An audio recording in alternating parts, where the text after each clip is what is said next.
Welcome to this Open to Hope video. I'm Dr. Gloria Horsley, and I'm here with Kathleen Gilbert, and she's from Indiana University, and we are going to be talking about some of the grief camps that she's been doing with military families. Hi, Kathy. Hi.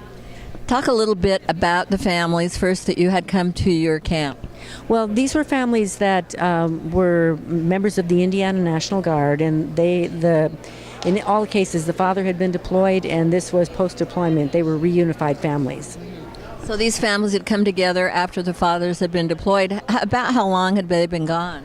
Well, there was a range, and actually there was a range in the number of deployments. The smallest number of deployments was 1, the largest was 4, and the average was 2.5. And all of them had been deployed to Afghanistan at least once, and then 2 had been deployed to Iraq. Wow, and getting these families together must have been an amazing experience. Well, we had a lot of help from the National Guard, yes. We would never have gotten them together otherwise. They were excited about the prospect of making something like this available to families. And talk about the purpose and what you did. What kind of activities did you do and why? Well, the purpose was, the camp was, we called it the Family Battle Buddies camp. Or program. I mean, we called it a retreat too, because they were going to be inside a very nice manor house. They weren't going to be in a campsite anywhere. But we wanted to take advantage of being in a natural environment for these families so that we could facilitate their recognizing the strengths that they had and building on those strengths. It was built on the model, from Walsh's model of family resiliency. And the idea there is that families families need to have certain capacities in order to be able to be resilient.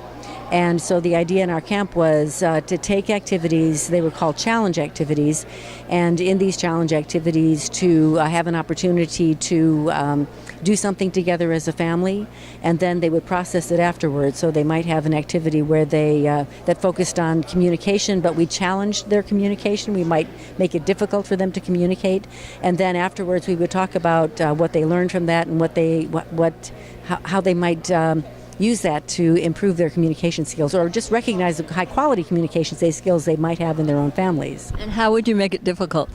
Well, let's see. Some of them sound really simple, but one of them we did an exercise with horses, where they would where there was one family member who would be blindfolded, and then other family members would encourage that family member to lead a horse through an obstacle course.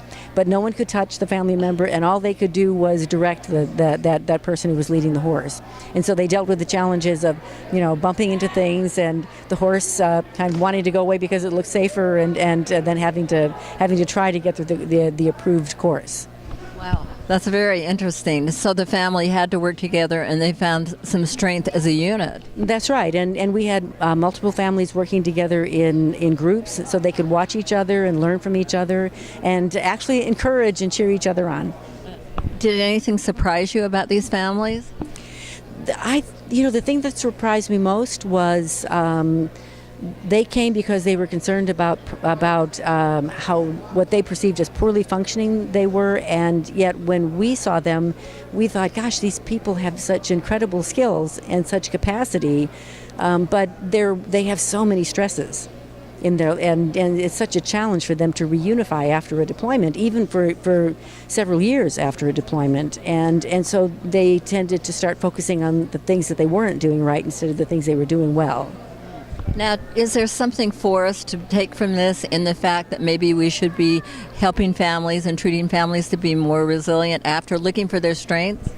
Well, I think that maybe what you just said is what we need to take from this, is that the idea of having a strength-based, future-focused model where you look where people are, you go to where they are, but then you have a goal for where you'd like them to get to, and then you just, as they move forward, you're just very encouraging. And so they have a goal, they have something that they want to do, and being successful, it makes us happy, and it makes them more content in their family and reduces their stress levels. This is lovely. Now, can people get in touch with you and learn more about what you're doing? Oh, sure, that would be great. They can contact me at probably the easiest thing is my email address. It's GilbertK, that's GILBERTK @indiana.edu. Well, thank you so much, Kathy, and thanks for the work you're doing. It's really marvelous. Well, thank you very much. Thanks for chatting. Thanks for watching this video. I'm Dr. Gloria Horsley from the Open to Hope Foundation, and we want to say to you, if you've lost hope, please lean on ours till you find your own, and God bless.